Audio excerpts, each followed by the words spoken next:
அனைவருக்கும் வணக்கம். சங்கத்தமிழ் காட்சிக்கூடம் மதுரையின் சார்பில் நடைபெறும் 9வது சிறப்பு சொற்பொழிவு நிகழ்வு இது. நிகழ்விற்கு வருகை தந்திருக்கும் அனைவருக்கும் வணக்கத்தினை தெரிவித்துக் கொண்டு முதலில் தமிழ்தாய் வாழ்த்து.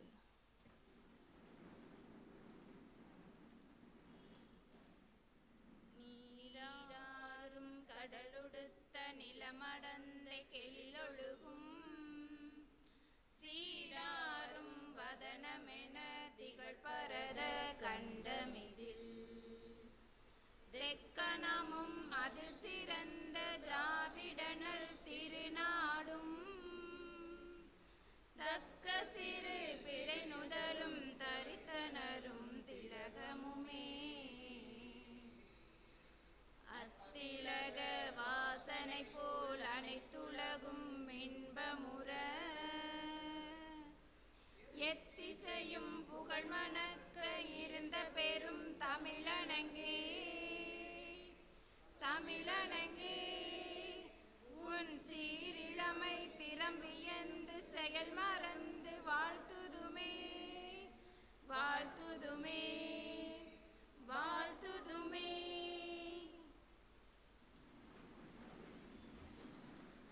நன்றி. இந்த ஒரு நிமிஷம் கடைசி. இந்நிகழ்வினை இயற்கை பாதுகாப்பு அறக்கட்டளையுடனும் மதுரை யாதவர் கல்லூரி தமிழ் உயராய்வுத்துறையும் இணைந்து நடத்துவதில் மகிழ்ச்சி. உலக தமிழ்ச் சங்க அனைத்து நிகழ்வுகளுக்கு எங்களுக்கெல்லாம் ஊன்றுகோலாகவும் உரிய வழிகாட்டியாகவும் சிறந்த தலைமையாகவும் விளங்கும் உலக தமிழ்ச் சங்க இயக்குனர் முனைவர் ஈசா பர்வீன் சுல்தானா அம்மா அவர்களுக்கு என் வணக்கத்தினை தெரிவித்துக் கொள்கின்றேன். வணக்கம் அம்மா. மாணவர்களை இங்கு அழைத்து வந்து முன்னிலை உரையாற்ற இருக்கும் யாதவர் கல்லூரி தமிழ் உயராய்வு மன்றத்தின் இணை பேராசிரியர் முனைவர் ஆத்தா பரந்தாமன் ஐயா அவர்களை வரவேற்று மகிழ்கின்றேன். வணக்கம் ஐயா. சங்க இலக்கியத்தில் அறக்கோட்பாடுகள் என்ற தலைப்பில் உரையாற்ற உள்ள சிட்னி தமிழ் வளர்ச்சி மன்றத்தின் நிறுவனர் முனைவர் சந்திரிகா சுப்பிரமணியன் அம்மா அவர்கள் இங்கு வந்துள்ளார். அம்மா அவர்களையும் வருக வருக என்று வரவேற்கின்றேன். வணக்கம் அம்மா. வாழ்த்துறை வழங்கி சிறப்பிக்க உள்ள இயற்கை பாதுகாப்பு அறக்கட்டளையின் நிறுவனர் திரு செல்வம் ராமசாமி ஐயா அவர்கள் வந்துள்ளார். அவர்களையும் வருக வருக என்று வரவேற்று மகிழ்கின்றேன். எங்களின் அழைப்பினை ஏற்று இங்கு வந்துள்ள யாதவர் கல்லூரி மாணவ செல்வங்களுக்கும் தமிழறிஞர்கள், தமிழ் பேராசிரியர்கள், தமிழ் ஆர்வலர்கள் உள்ளிட்ட அத்துணை நல்ல உள்ளங்களையும் வருக வருக என்று வரவேற்று மகிழ்கின்றேன். தலைமையுரையாற்றி சிறப்பிக்குமாறு உலக தமிழ்ச் சங்கத்தின் துணைத் தலைவரும் இயக்குனருமான முனைவர் ஈசா பர்வீன் சுல்தானா அம்மா அவர்களை அன்போடு அழைக்கின்றேன்.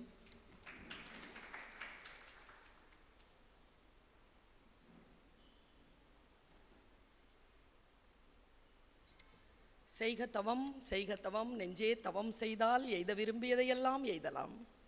அன்பில் சிறந்த தவம் இல்லை, வையத்தில் அன்புடையோர் இன்புற்று வாழ்தல் இயல்பு.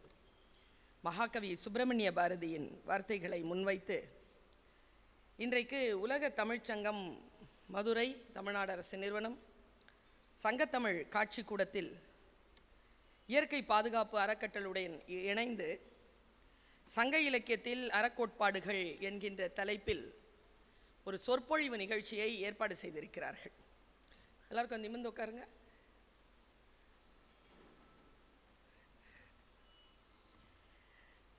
இந்த பொழிவுரையை ஆற்றுவதற்காக தமிழ்நாட்டுடனும் தமிழ் வளர்ச்சித்துறை, தஞ்சை தமிழ் பல்கலைக்கழகம் மற்றும் தமிழ்ச்சங்கத்தோடு உலக தமிழ்ச்சங்கத்தோடு எப்பொழுதும் அன்பு பாராட்டும் பெருந்தகை தமிழ் வளர்ச்சி மன்றம் ஆஸ்திரேலியாவில் சிட்னி மாநகரில் நடத்துகின்ற நிறுவனர் முனைவர் சந்திரிகா சுப்பிரமணியம் அவர்கள் இந்த சொற்பொழிவை நிகழ்த்துவதற்காக ஒப்புதல் அளித்தமைக்கு உலக தமிழ்ச்சங்கம் சார்பிலும் இயற்கை பாதுகாப்பு அறக்கட்டளை சார்பிலும் எங்களுடைய மனமார்ந்த வரவேற்பையும் நன்றியையும் தெரிவித்துக் கொள்கிறோம். இங்கே முன்னிலை உரை ஆற்ற வந்திருக்கக்கூடிய இணைப்பேராசிரியர் மற்றும் தலைவர் தமிழ் உயராய்வு மையம் யாதவர் கல்லூரி மதுரை பரந்தாமன் அவர்களுக்கு என்னை தெரியுமா என்று தெரியாது, எனக்கு அவர்களை நன்றாக தெரியும். நாங்கள் சென்னை பல்கலைக்கழகத்தில் நான் ஐயாவை பார்த்திருக்கிறேன். அவர் இன்றைக்கு முன்னிலை உரை ஆற்றுவதற்காக வருகை தந்திருக்கிறார்கள். அவர்களுக்கும் என்னுடைய வாழ்த்தும் வணக்கமும். இயற்கை பாதுகாப்பு அறக்கட்டளையை சார்ந்த திரு செல்வம் ராமசாமி அவர்களுக்கு நான் இந்த கட்டத்தில் என்னுடைய மனமார்ந்த வணக்கத்தையும் பாராட்டுகளையும் வாழ்த்துக்களையும் நன்றியையும் தெரிவித்துக் கொள்கிறேன். ஐயா, சங்கத்தமிழ் காட்சிக்கூடம் நிகழ்த்தப்பட வேண்டும், அமைக்கப்பட வேண்டும் என்று முடிவெடுத்த பொழுது நம்முடைய தமிழ் பண்பாட்டை, நம் மரபை முன்னெடுக்கக்கூடிய காட்சிகளை அங்கே அமைக்க வேண்டும் என்று தமிழ்நாடு அரசு முடிவு செய்து இந்த காட்சிக்கூடத்தை அமைத்திருக்கிறார்கள். இதை பயன்படுத்துபவர்களினுடைய எண்ணிக்கை கூட வேண்டும் என்பது உலக தமிழ்ச்சங்கம் மதுரையினுடைய தொடர் முயற்சியாக இருந்து வருகின்ற நேரத்தில் இங்கே விளக்குனராக பணியாற்றுகின்ற திருமதி நாச்சியார் அவர்கள் பல காரியங்களை முன்னெடுத்து செய்து கொண்டிருக்கிறார்கள். இங்கே பணிபுரிகின்ற உதயகுமார் உட்பட, மகேஸ்வரி உட்பட, காவலர் உட்பட, நம்முடைய அன்பு சகோதரர் அசோகன் உட்பட நிறைய பேர் இந்த காட்சிக்கூடத்திற்காக பணியாற்றுகிறார்கள். ஆனால் நான் எங்கே நம்முடைய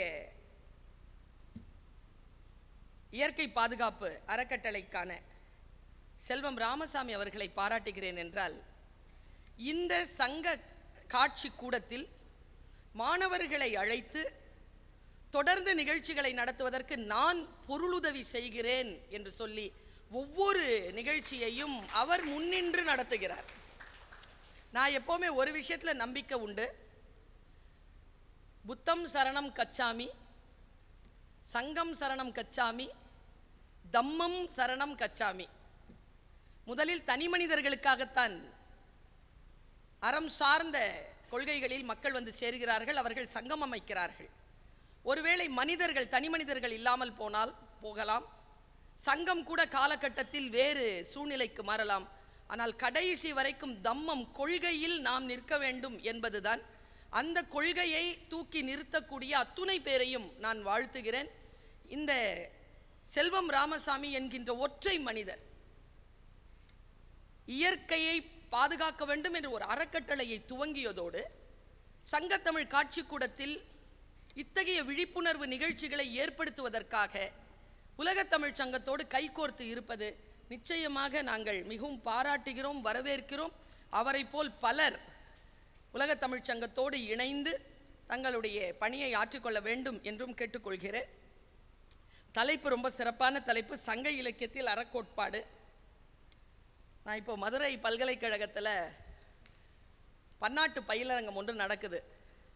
அவர்களும் அற இலக்கியம் தொடர்பாக 14 நாட்கள் மலேசியாவிலிருந்து மாணவ கண்மணிகள், உங்கள் வயது மாணவ கண்மணிகளை அழைத்து ஒரு பயிலரங்கத்தை மதுரை காமராஜர் பல்கலைக்கழகம் நிகழ்த்துகிறது. அவர்களும் அற இலக்கியங்கள் தொடர்பாகத்தான் அந்த பயிலரங்கத்தை நடத்துகிறார்கள். அறம் என்கின்ற சொல் இருக்கு இல்லையா, எனக்கு தமிழ் தவிர்த்து ஒரு 5 மொழிகள் தெரியும். நான் சரளமாக ஆங்கிலத்தில், ஹிந்தியில், உருதுவில், அரபிய மொழியில் எனக்கு பேசுவதற்கும் எழுதுவதற்கும் புரிந்து கொள்வதற்கும் எனக்கான பயிற்சியை நான் இளம் வயதிலிருந்து பெற்றவள். இந்த 5 மொழிகளையும் நான் கற்று நான் சொல்லுகிறேன். அறம் என்கின்ற ஒற்றை சொல் எத்தனையோ பொருண்மைகளை பொருத்தி வைத்திருக்கக்கூடிய அந்த ஒற்றை சொல் பிற மொழிகளில் இல்லை.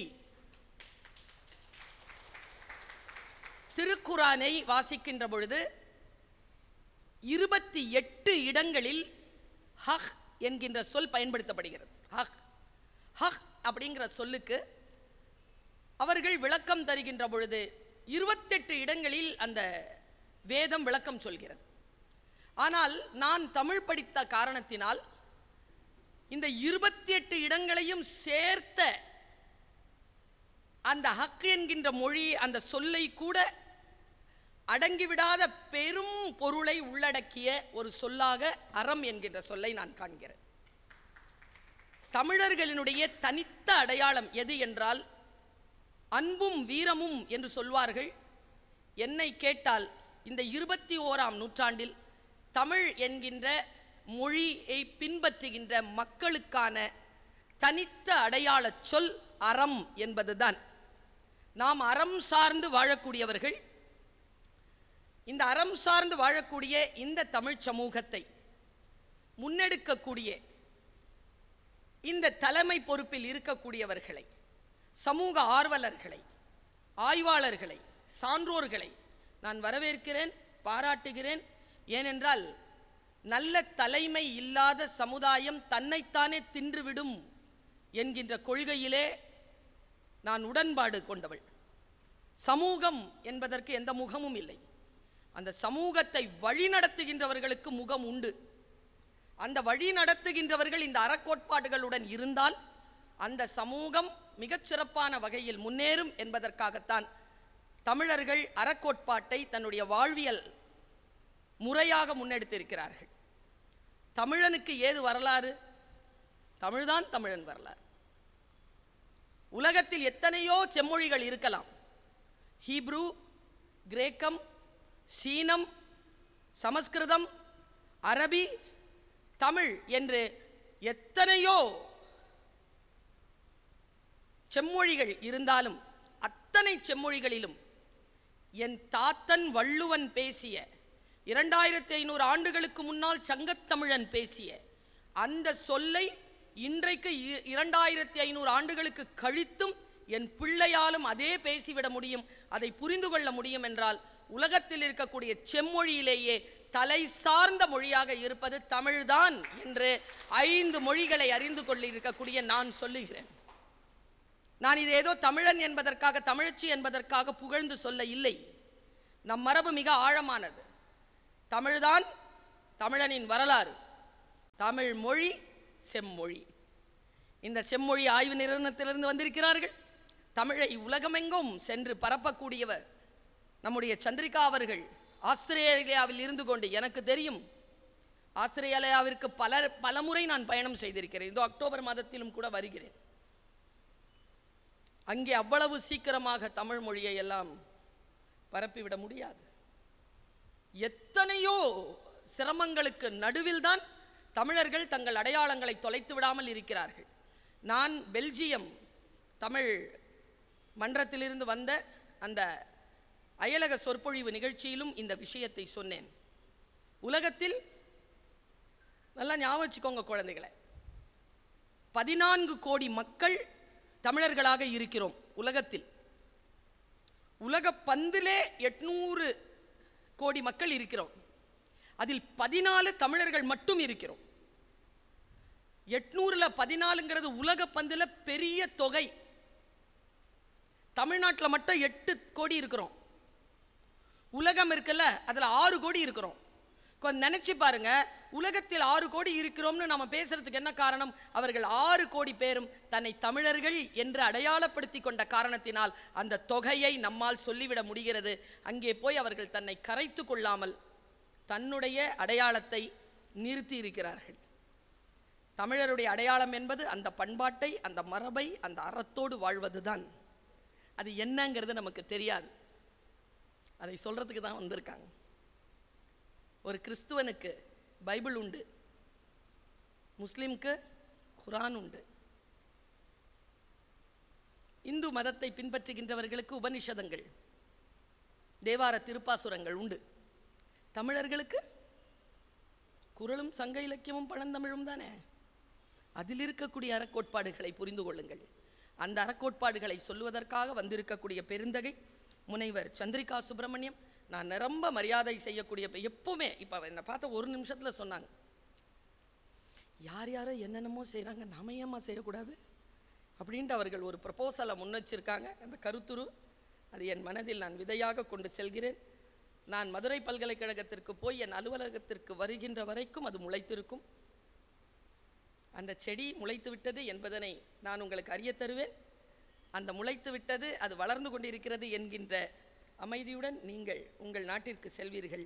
மீண்டும் அந்த தமிழுக்காக எங்களுடைய உலகத் தமிழ்ச் சங்கத்திற்கு வருவீர்கள் என்று மட்டும் உங்களுக்கு சொல்லிக்கொண்டு, உங்கள் அத்துணை பேருக்கும் என்னுடைய மனமார்ந்த வாழ்த்துக்களை சொல்லி இந்த தலைமை உரையை நிறைவு செய்கிறேன். நன்றி, வணக்கம்.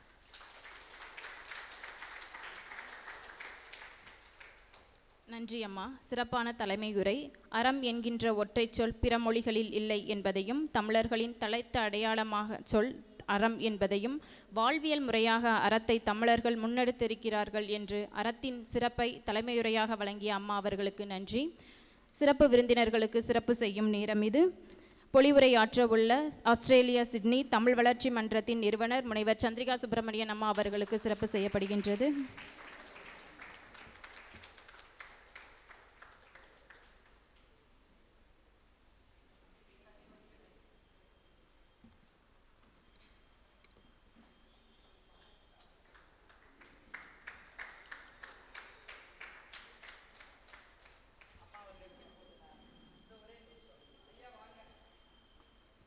வாழ்த்துரை வழங்க உள்ள இயற்கை பாதுகாப்பு அறக்கட்டளையின் நிறுவனர் செல்வம் ராமசாமி ஐயா அவர்களுக்கு சிறப்பு செய்யப்படுகின்றது.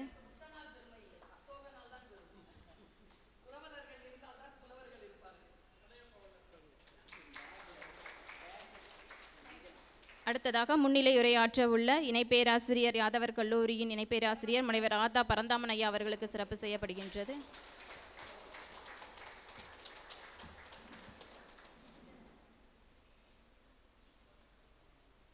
சந்திரிகா சுப்பிரமணியன் அம்மா அவர்கள் இயக்குனர் அம்மா அவர்களுக்கு சிறப்பு செய்கின்றார்.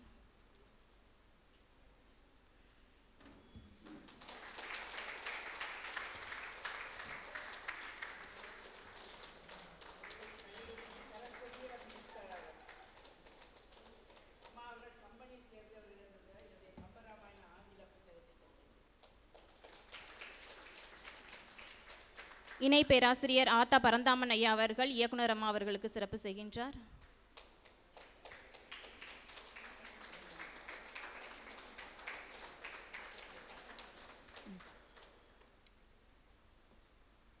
நன்றி அம்மா, அனைவருக்கும் நன்றி. முன்னிலை உரையாற்றி சிறப்பிக்க வருமாறு யாதவர் கல்லூரியின் தமிழ் உயர்வாயுத்துறையின் தலைவர் மற்றும் இணை பேராசிரியர் முனைவர் ஆத்தா பரந்தாமன் ஐயா அவர்களை அன்போடு அழைக்கின்றேன்.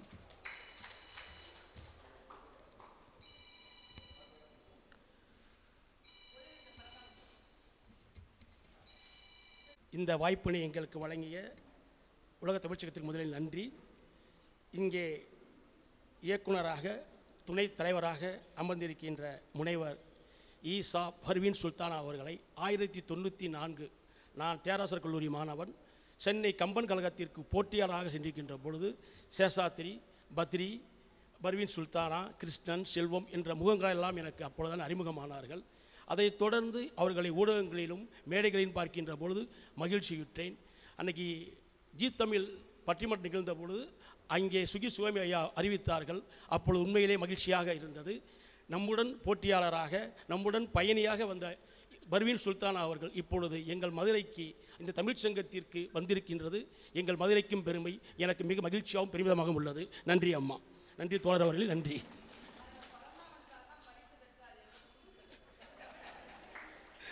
நன்றி. இந்த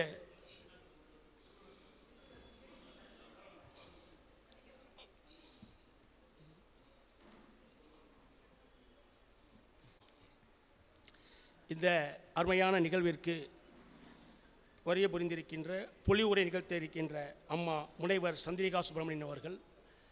மதுரையை பொறுத்த வரைக்கும் எங்களுக்கு இட்லியும் சட்னி தான் தெரியும். ஆனால் இங்கே ஆஸ்திரேலியா சிட்னியிலேருந்து ஒருத்தவங்க வந்து தமிழ் வளர்க்குறாங்க. எங்கு சென்றாலும் நாங்கள் மறக்க மாட்டோம் எங்கள் தமிழை, எங்கள் மண்ணை, எங்கள் மரபை என்று வந்திருக்கின்ற அம்மா அவர்களை உங்களின் சார்பாக வரவேற்று மகிழ்கின்றேன். அதனை போன்று செல்வம் என்பது நமக்கானது அல்ல, அது அவருடைய பெயரிலே அமைஞ்சிருக்கு. செல்வம் ராமசாமி. ராமசாமி என்ற பெயரும் எங்களுக்கு மிகுந்த பிடிக்கும். செல்வம் எல்லோருக்கும் பிடிக்கும். அந்த செல்வத்தை எப்படி பயன்படுத்த வேண்டும், எதற்கு பயன்படுத்த வேண்டும் என்பதற்காக பயன்படுத்தி கொண்டிருக்கின்ற ஐயா செல்வம் ராமசாமி அவர்களை வாழ்த்து வழங்குகின்றார்கள். அவருக்கும் எங்களுடைய நன்றி. அதே போல் இங்கே அமர்ந்திருக்கின்ற அத்துணை முகங்களும் எங்களுக்கு அறிமுகமான முகம்தான். எல்லாம் எங்கள் மாணவ மாணவிகள். அதற்கு போக எங்களுடைய யாதவர் கல்லூரியின் தமிழ் உயராய்வு மையத்தின் முன்னாள் தலைவர் ஐயா ஈ.கே. ராமசாமி அவர்கள். அவர் எனக்கு ஆசிரியர் மட்டுமல்ல, பகுத்தறிவினை திராவிட இயக்க கொள்கையை கற்றுக் கொடுத்த பேராசான்.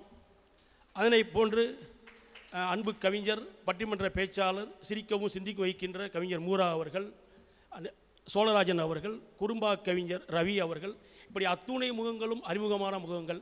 அதனால் நான் உங்களிடம் சில வார்த்தைகள் மட்டும் பேச இருக்கின்றேன். அம்மா அவர்களுக்கு வழிவிட்டு, சங்க இலக்கியத்தை பொறுத்தவரை அகம் புறம் என்று பிரிப்பார்கள். அது அகம் புறம் மட்டுமில்லை, அது அறம் சார்ந்தது. எப்படி அது அறம் சார்ந்தது? யாதும் ஊரே யாவரும் கேளீர், இது அறம்தானே. நீ தீதும் நன்றும் பிறர் தரவாரா, இது அறம்தானே. இந்த அறம் புறத்தில் மட்டுமில்லை, அகத்திலும் இருக்கின்றது. நமக்கு தெரியும் நற்றினை பாடல், அனைவரும் அறிந்த பாடல்தான். ஒரு புன்னையின் விதையை ஊண்டி வைத்திருக்கின்ற தன் மகளுக்கு சொல்லுகின்ற, இந்த புன்னை மரம் உனக்கு தமக்கை, இந்த மரத்தின் அருகே நின்று நீ உன் காதலுடன் பேசிக்கொண்டிருக்கக்கூடாது அப்படின்ற அந்த ஒரு காதலுக்கான அறத்தை இப்போ நம்ம பார்த்துக்கிட்டு இருக்கோம். ஒரு மரத்திற்கு உயிர் இருக்குது, அது உன்னுடைய தங்கை உறவு முறை, சகோதரி உறவு முறை.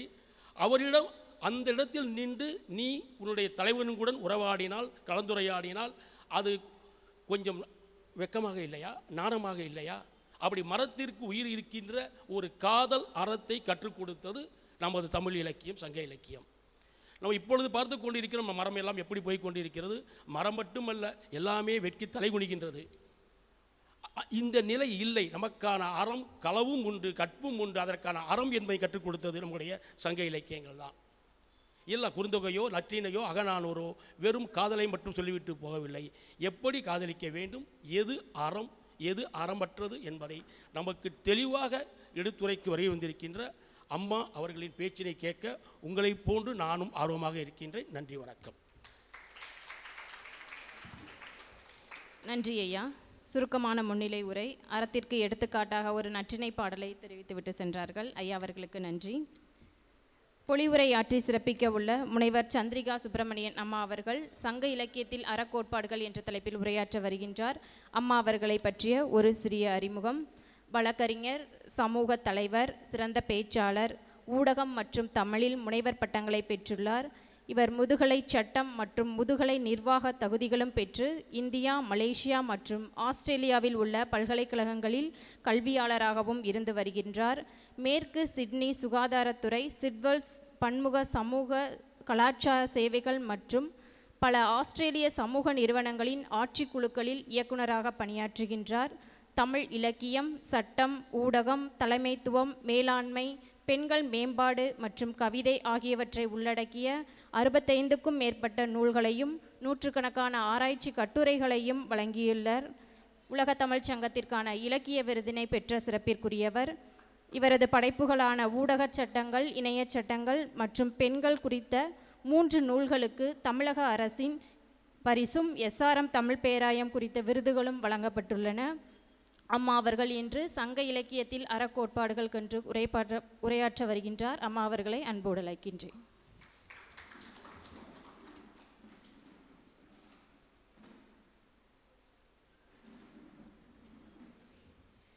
தாயே தமிழே உன் தாழ் பணிந்தேன். உலகத் தமிழ்ச் சங்கம் என் இதயத்திற்கு மிகவும் நெருக்கமானது. இந்த கட்டடம் கட்டும் போது நான் வந்து பார்த்திருக்கின்றேன். கட்டடம் உருவாகி முடிந்த போதும் வந்து பார்த்திருக்கின்றேன். இடையில் கொரோனா வந்ததினால் பல வருடங்கள் வராமல் இருந்து பல ஆண்டுகளுக்கு பிறகு இன்று என்னை அழைத்திருக்கின்றார்கள். இங்கே இருக்கக்கூடிய அனைவரும் எனக்கு பரிச்சயமானவர்கள் தான். எப்போதும் என்னோடு தொலைபேசியில் தொடர்பில் இருப்பவர்கள் தான். அந்த அன்புக்கும் உலகத் தமிழ்ச்சங்கம் 2019ஆம் ஆண்டு என்னுடைய தலையில் ஒரு முள் கிரீடத்தை வைத்தது. அயலகத் தமிழறிஞர் என்ற விருதை அழித்து சிறப்பித்தது. அது எனக்கு பாரமாகத்தான் இருந்தது. பெரிதாக ஒன்றும் செய்யாமல் ஒரு தமிழ்ச்சங்கம், ஒரு பாரம்பரிய தமிழ்ச்சங்கம் நமக்கு இப்படி ஒரு பட்டத்தை கொடுத்திருக்கின்றது. இதை நாம் என்னை தகவமைத்து கொண்டு அதற்கு மரியாதை செலுத்த வேண்டும் என்று நினைத்தேன். கடந்த 10 ஆண்டுகளில் 6 ஆண்டுகள் 2019 25 வரைக்கும் ஓயாமல் தமிழோடு நான் பயணித்ததில் கிடைத்த புத்தகங்கள் தான் சிலம்பில் சட்டமும் அறமும், திருக்குறள் ஆங்கில மொழிபெயர்ப்பு, திருக்குறள் ஓர் உலக வழிகாட்டி, திருக்குறள் அறநூல், அதற்கு பிறகு கம்பராமாயணத்தை ஆங்கிலத்தில் ஒரு 100 பாடல்களை மொழிபெயர்த்தது. இப்படி யாமறிந்த மொழிகளிலே என்று அவர் சொன்னது போல, பாரதியார் சொன்னது போல, கம்பனை போல் இளங்கோவை போல் கோவிந்தனில் யாங்கனுமே கண்டதில்லை என்று சொன்னார். அந்த 3 பேருடைய நூல்களையும் எடுத்து எவ்வளவு முடியுமோ அவ்வளவு வாசித்து நான் எழுதினேன். இங்கு வரும்போது தற்செயலாக திரு செல்வம் ராமசாமியிடம் சொன்னேன், நான் வந்து கொண்டிருக்கின்றேன் என்று. உலகத் தமிழ்ச் சங்கத்தில் பேசலாம் என்று கேட்டபோது பேசலாம் என்று உடனே ஒரே நாளில் அறிமுகம் செய்து நான் ஒரு தலைப்பை கொடுத்தேன். நாச்சியாருக்கு என் மீது ஏதோ கோபம் போல, எல்லா துறைகளையும் இந்த அம்மா பேசுகிறாங்க, சங்கத்தமிழில் ஒரு சோதனை வைப்போம் என்று நினைத்து சங்கத்தமிழில் பேசுங்கள் மேடம், இது சங்கத்தமிழ் அரங்கு என்றார்கள். நமக்கு கொஞ்சம் சேலஞ்செலாம் பிடிக்கும், நான் தினமும் நீதிமன்றத்தில் அதுதான் நடந்து கொண்டிருக்கின்றது. இல்லைன்னா நான் பேசுகிறேன் அப்படின்னு சொன்னேன். தலைப்பு எனக்கு நமக்கு மிக இதயத்துக்கு நெருக்கமானது திருக்குறள் காட்டிய அறம். அந்த தலைப்பில் நான் எடுத்து பேசுகின்றேன் என்று தலைப்பை கொடுத்து விட்டேன். அந்த சமயத்தில் பயணமும் எனக்கு தொடங்கியது. நான் சிட்னியிலிருந்து வந்து திருச்சியிலிருந்து மதுரை தொடர்ந்து பயணித்து கொண்டிருந்தேன். தகவல்களை மட்டும் தேடி தேடி தேடி தேடி நான் குறிப்பெடுத்து வைத்திருந்தேன். முந்தா நாள் ஒரு அளவுக்கு பேசுவதற்கான பொருளை ஒரு அட்டவணைப்படுத்தி வைத்துவிட்டு நேற்று அழகர் கோயிலுக்கு போய்விட்டு வந்தேன். அழகருக்கு என் மீது என்ன கோபமோ தெரியவில்லை, அத்தனையும் அழிந்து போய்விட்டது. இரவு 12 மணிக்கு எடுத்து ஒரு முறை பார்ப்போம் என்றால் ஒன்றுமே இல்லை. விடிய காலை 5 மணி வரைக்கும் மறுபடியும் எல்லாவற்றையும் தேடி எடுத்து இன்றைக்கான பேச்சை தயார் செய்து கொண்டு வந்திருக்கின்றேன்.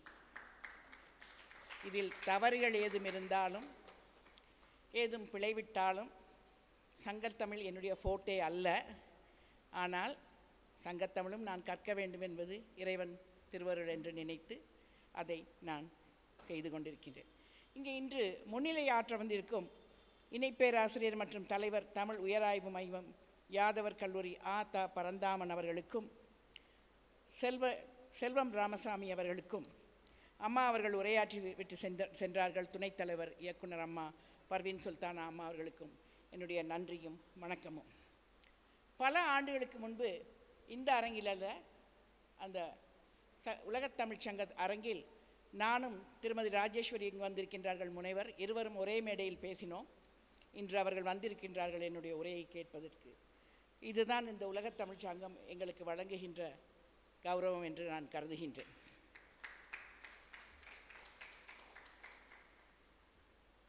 சங்ககால அறங்கள் என்று எடுத்துக்கொண்டால் தனி மனிதன் சமூகமாக மாறி சமூகம் உலகமாக உருவான காலம் தொட்டு அறத்தின் தேவை இருந்து கொண்டுதான் வந்திருக்கின்றது. தமிழரின் வாழ்வு அறத்தோடு இயைந்து என்பதற்கு சங்ககால இலக்கியங்களே சான்றாகும்.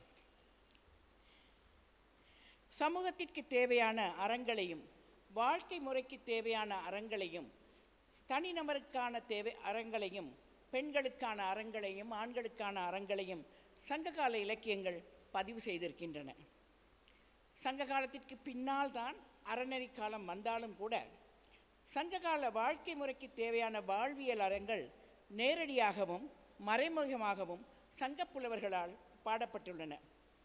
சங்ககால அறங்கள் இயல்பான அறங்களாக இருந்திருக்கின்றன. அவை திணிக்கப்படவில்லை. சங்க இலக்கியங்கள் அக்கால மக்களின் வாழ்க்கை நெறிகளையும் அறம் சார்ந்த விழுமியங்களையும் சங்க இலக்கியங்களில் அறம் என்பது ஒருவது வாழ்க்கையின் இன்றியமையாத பகுதி என்பதை வலியுறுத்துவதாகவே இருந்து வந்திருக்கின்றது. அறம் என்பதற்கு இந்த அவையில் நான் புதிதாக ஒரு விளக்கத்தை வைக்க வேண்டிய தேவையில்லை. எங்கே எல்லோருமே கற்றறிந்தவர்களாகத்தான் இருக்கின்றீர்கள். அறம் குறித்து ஒவ்வொருவருக்கும் ஒவ்வொரு விதமான கற்பனையும் ஒவ்வொருவருக்கும் ஒவ்வொரு விதமான ஒரு உணர்வும் இருக்கும். அறம் என்பது என்னை பொறுத்தவரை யானையை பார்த்த குருடனை போன்றது தான். என்னென்று சொன்னால், நான் ஒரு சட்ட வல்லுனர்.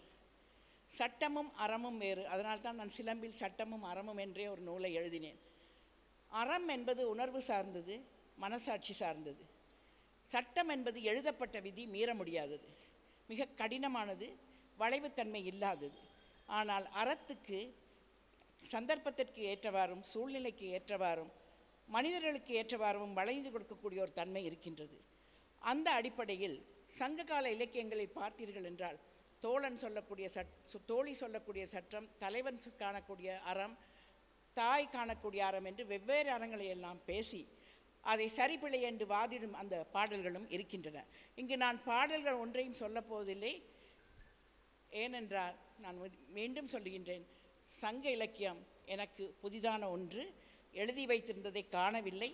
ரெண்டாவது, நான் வாயினால் சொன்னால் உங்கள் யாருக்கும் தலைக்குள்ளே ஏறப்போவதில்லை. அதற்கான ஒரு காட்சிப்படுத்தினால்தான் உங்களுக்கு அந்த பாடலே புரியும். பாடல் எண்களை சொல்கின்றேன், குறித்துக் கொள்பவர்கள் அதை போய் தேடி பார்க்கலாம். அறம் குறித்து விளக்கும் போது பல பொருளில் அது கையாளப்படுகின்றது, எடுத்தாளப்படுகின்றது. இறைவனால் என்று இறையனார் களவியல் உரை அறம் என்பது தக்கது தக்கதனை சொல்லி நிற்றல் என்று சொல்லுகின்றது. அதனால் அதற்கு ஒரு பொருள் நாம் சொல்லிவிட முடியாது. ஒவ்வொரு சந்தர்ப்பத்திலும் ஒவ்வொரு தேவைக்கும் அறத்தின் வரைவிலக்கணம் மாறிக்கொண்டே இருக்கும். ஒழுக்கம், வழக்கம், நீதி, கடமை, ஈகை என்றெல்லாம் பல்நோக்கு பார்வையில் பார்க்கப்பட்டுள்ளது. அற உணர்வினை நாம் 3 நிலைகளில் வைத்து பார்க்கலாம். இயல் ஒழுக்க நிலை என்று சொல்லக்கூடிய, இயல்பாகவே இருக்கக்கூடிய இன்ஸ்டிங்க்ட் என்று சொல்லக்கூடிய, எந்தவித கட்டுப்பாடும் இல்லாமல், எந்தவித வலுக்கட்டாயமும் இல்லாமல் தாமாகவே ஒருவர் சமூகம் அடுத்தவனுக்கு இறங்குவது, அடுத்தவனுக்கு உதவி செய்வது, அடுத்தவனை பாதிக்காமல் இருப்பது போன்ற இயல்பான அற நிலை அது. மரபொழுக்க நிலை என்பது சில விதிமுறைகளை விதித்து இதுதான் இப்படித்தான் இருக்க வேண்டும், இவையெல்லாம் மீறப்படக்கூடாதவை என்றெல்லாம் சொல்லுகின்றது. மரபுகளின் வழிவந்த விதிமுறைகளின் சார்ந்த நிலை. இவை எல்லாவற்றுக்கும் மேலாக ஒரு நிலை உள்ளது, மனச்சான்று நிலை. எல்லா அறத்திற்கும் மிக அடிப்படையானதும் மிக முக்கியமானதும் நம்முடைய மனசாட்சி மட்டுமே. சமுதாயத்தின் மரபு பிடியிலிருந்து விடுபட்டு மனசாட்சியே நன்மை தீமைகளை தீர்மானிக்கும் என்று எடை போட்டு அந்த அடிப்படையில் செயல்படுவது இந்த நிலையாகும். இவற்றுக்கும் மேலாக பின்னர் வந்த மதச்சாயங்கள் மத மாற்றங்கள் மதம் சார்ந்தும் நம்பிக்கை சார்ந்தும் அறத்தோடு செயல்படுவது மத நம்பிக்கையின் அடிப்படையில் கட்டமைக்கப்பட்டதாகும். ஆனால் சங்ககால தமிழரின் அறம் என்பது வாழ்வியல் நோக்கத்திற்காக உருவாக்கப்பட்டதாகவும் பின்பற்றப்பட்டதாகும். சங்ககால வாழ்க்கை முறைகள் அகம் என்றும் புறம் என்றும் இருபிரிவாக பார்க்கப்பட்டது நமக்கு தெரிந்ததே. ஆனால் அதனால் தான் தனியாக அறநூல்கள் இருந்ததாக தெரியவில்லை. பின்னால் தான் அவையெல்லாம் வந்தன. தனித்தனியே பாடப்பட்ட சங்க பாடல்களில் ஆங்காங்கே அறங்கள் சொல்லப்பட்டிருக்கின்றன. திருமணத்திற்கான அறங்கள், பிள்ளை பெறுவதற்கான அதற்கு செய்யக்கூடிய காரியங்களுக்கான அறங்கள், இப்படியெல்லாம் ஒவ்வொரு விதமான அறங்கள் பல்வேறு நேரங்களில் பல்வேறு காலகட்டங்களில் பல்வேறு புலவர்களால் பாடப்பட்டிருக்கின்றன. வாழ்க்கைக்கு உறுதியளிக்கும் பொருட்களாக அறம், பொருள், இன்பம், வீடு என 4 குறிப்பிடுகின்றனர். இந்த 4னிலும் வீடு என்பது தமிழ் மரபில் இருக்கவில்லை.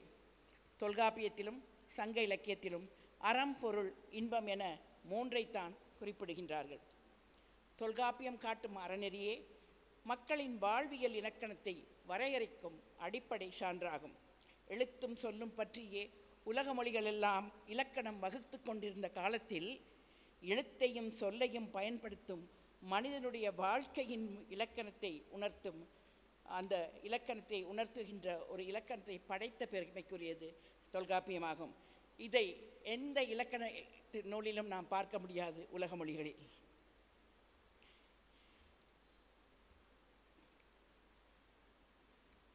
இந்த 3 பொருட்களை தொல்காப்பியர் சொன்னதாலும் அதன் பிறகு சங்க இலக்கியங்கள் பின்பற்றினால்தானும் என்னவோ தெரியவில்லை, வள்ளுவரும் அறம், பொருள், இன்பம் என்ற 3ஐத்தான் வைத்தாரே தவிர வீடு பேற்றை பற்றி குறிப்பிடவில்லை. அதை வேறு விதமாகவும் நாம் எடுத்துக்கொள்ளலாம். அறம், பொருள், இன்பம் என்ற 3ஐயும் சரியான விகிதத்தில் சரியான முறையில் சரியான அறத்தோடு நாம் செய்யும்போது வீடு பேறு நமக்கு தானாகவே வந்து சேரும் என்று நாம் கொள்ள வேண்டும். மேலைத்தைய அற இலக்கியங்கள் மற்றும் அந்த அற சார்பாளர்கள், எத்திசிஸ்ட் என்று சொல்லக்கூடிய சான்றோர்கள் எல்லாம் அறம் பற்றி பல கருத்துக்களை உருவாக்கி வைத்திருக்கின்றார்கள். தொல்காப்பியம்தான் முதலில் சொல்லி சென்ற அந்த அறம் இன்று வரை தமிழர்களை தாங்கி பிடித்து கொண்டிருக்கின்றது என்று நான் சொல்ல வேண்டும். இன்பமும் பொருளும் அறனும் என்றாங்கு அன்போடு புணர்ந்த 5னை அந்நிலை மருங்கில் அறமுதலாகிய மும்முதல் பொறுக்கும் உரிய என்பர். சிறப்புடை மரபின் பொருளும் இன்பமும் அறத்து படுவோம் என்று அறத்தை பற்றி தொல்காப்பியர் சொல்லியிருக்கின்றார். சங்கப்பாடல்களில் 2862 பாடல்கள் அகப்பாடல்களாகும். 519 பாடல்கள் புறப்பாடல்களாகும். இவற்றுள் 140 அகப்பாடல்களிலும் 75 புறப்பாடல்களிலும் அறம் பற்றிய செய்திகள் பேசப்பட்டுள்ளன. அந்த செய்திகள் அந்த பாடல்களில் இருக்கக்கூடிய பாத்திரங்களின் வாயிலாக சொல்லப்படுகின்றன. அகமரபில் இன்பத்தை அதிகமாக பேசுவதனால், அதை அடிப்படையாக கொண்டு செயல்படுவதனால் அவை பெண்ணுக்குரிய பாடல்களாக இருக்கின்றன. அறம் பொருள் ஆகிய இரண்டு தொடர்பான பாடல்கள் ஆணுக்குரியவையாக இருக்கின்றன.